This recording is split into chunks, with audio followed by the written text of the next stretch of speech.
Face à cette peur parfois irrationnelle du coronavirus, que souhaitez-vous dire aux Français?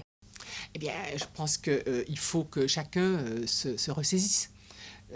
Comme vous l'avez dit aussi, le fait que les chaînes d'infos en permanence ont trouvé un bon créneau et par conséquent on n'arrête pas de nous faire des reportages plus inquiétants les uns que les autres, ça, encore une fois, ça montre comment l'esprit de lucre peut-être aller à l'encontre des missions raisonnables.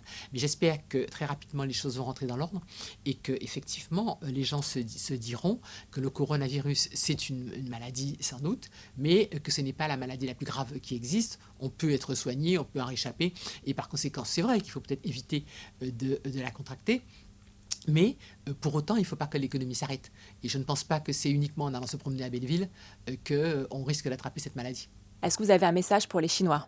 Mais écoutez, c'est vrai que nous, on pense à eux. C'est vrai que quand on voit, justement, à travers les chaînes d'infos, on voit que finalement l'économie est quasiment à l'arrêt et que les gens sont confinés chez eux. Tout ce qu'on peut souhaiter, c'est que ça s'arrête le plus rapidement possible et qu'ils puissent retrouver une activité normale. Parce que, bien évidemment, la prudence veut qu'on fasse attention à ne pas laisser se développer cette maladie. Mais en même temps, j'espère pour eux qu'on arrivera à la surmonter assez rapidement et qu'ils pourront reprendre une vie.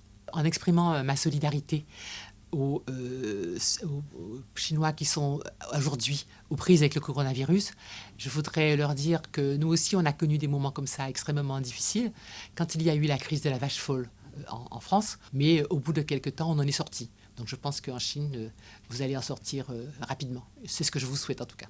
Merci beaucoup, madame la députée. Merci.